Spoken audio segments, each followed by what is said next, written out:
Hey guys, welcome back to Ancient Amnesia Podcast. I'm Josh, your host, and today I'm coming with a quick interview with Jack Cummins, who is a traditional Catholic, talking about atheism, the belief in God, spirituality, and an intelligent universe. I hope you enjoy the show. Stay tuned for more.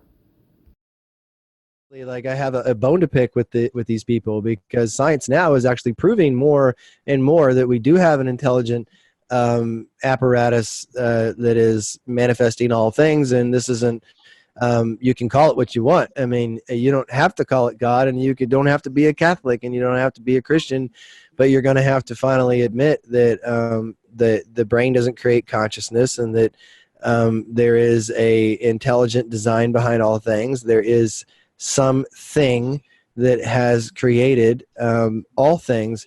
We don't know what that is, and you can project anything I don't believe our minds are capable of understanding the totality of what that might be, considering what we know about astronomy and what's out there. There's a lot of things coming out of all the sciences, and one of my focuses is this intelligent design movement, because I think it's going to take the schism between religion, and I think that a lot of people think of religious people as anti-science, but again, most of scientists, I pump the numbers out, most scientists were Christians. The Catholic Church itself, I have a statement, the director of the Vatican Astronomical Observatory was told by prominent scientists the Roman Catholic Church gave more financial aid and social support to the study of astronomy over 6 centuries, from the recovery of ancient learning during the late Middle Ages to the Enlightenment, than any other and probably all other institutions. This financial and social support extended also to other branches of scientific inquiry. If there wasn't probably the Vatican, if there wasn't probably Christianity, you honestly would have a hard time imagining a scenario in which we would have modern science. Absolutely. In the Pontifical Academy of Sciences, which has obviously been created since 1603 as the Academy of Linces in Rome, was headed by one of the first botanists and naturalists, and which claimed Galileo Galilei as its president. You have Nobel laureates as Ernest Rutherford, Max Planck, Otto Hahn, Niels Bohr, Erwin Schrödinger. All of these guys were a part of this Vatican-led Pontifical Academy of Sciences. So, nobody can really argue facts. Those are facts.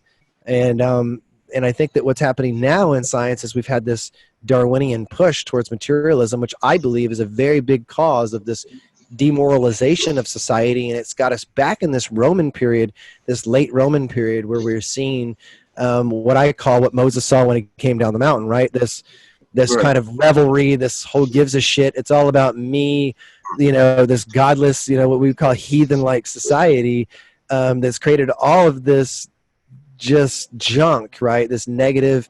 And I think that what's happening now in science it hopefully will save us, because it's showing that there is something beyond.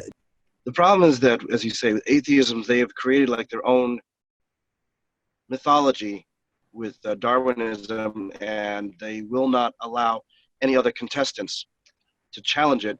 I've heard from one source that Darwinism has pretty much, or evolution has pretty much been debunked, but because they have nothing to replace it with, they just keep it. It's just like with the Lucy skeleton. That has been debunked. They found no, it was just an ape. They actually, when they found like the hip, they actually had to fracture or break the hip to put it back together. And the conclusion was it was just an ape that fell off a tree and broke its bones and died. But they just need that proof that, see, we found it. We found the link between man and ape. And Darwin, too, had struggled. In his notes, he had pointed that we should have found thousands of transitional species, from reptiles to mammals or what have you, but they have not found any. And what's interesting is that you will find an area where, like a high point on a mountain, where all these dinosaur bones are found, as if they were trying to escape a flood or what have you. Right. Yes. The flood is definitely the work of Randall Carlson, right? Which I don't know if you're familiar with that man, but boy, you want to talk about a brilliant man. My God, he's like, I wish he was my uncle. I would talk to him all the time, but he's really helped flesh out the details of this global myth and bring so much science to these, and that's what's happening is that we realize, just like when we found Troy, right, where it's like, oh, it was just a myth. Well, no, we found the city. And I just wanted to add, when you talk about astronomy and scientists are discovering that the truth was there the entire time, I was watching one video that was saying that when most astrophysicists believe that there is a divine creator, because every time they look into the universe, they say the universe is so perfectly balanced that there's no way in hell that it could have been done by accident. So only a way in heaven, huh? Exactly.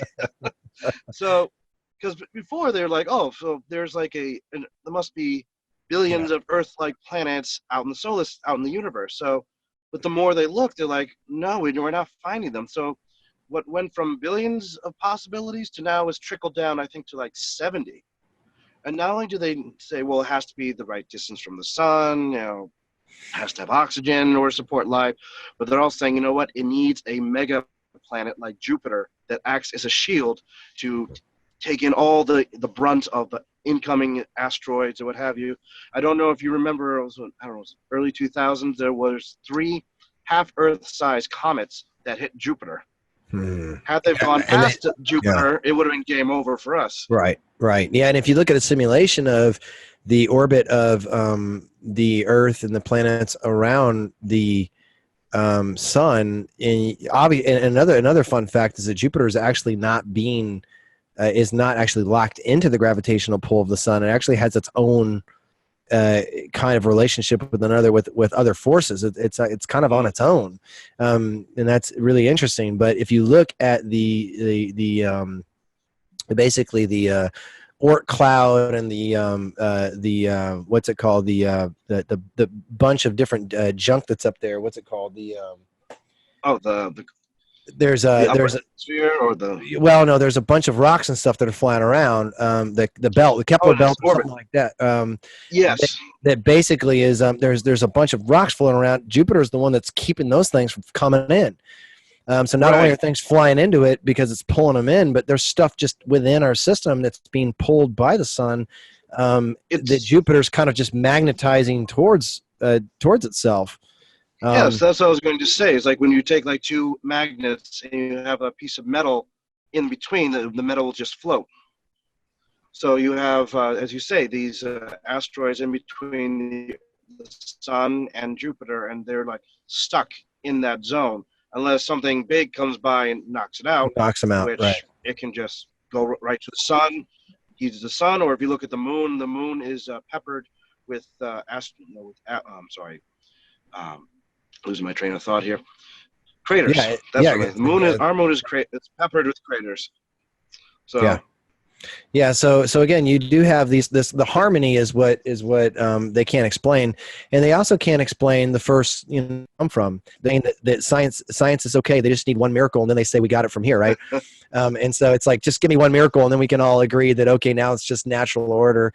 But I don't understand why somebody would, and it might, what I say to people that are secular or atheists, I say, so let me get this straight.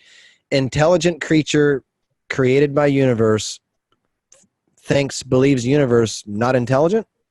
Because they don't want to accept that there's an accountability.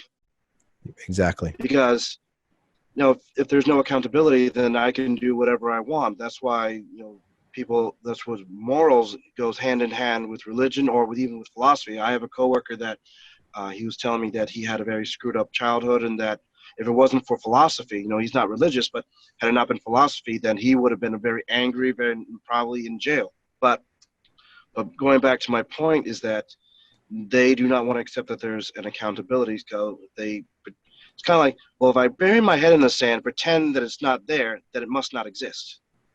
And it's like, you bury your head in your sand, you're going to get kicked in the ass. You're damn right.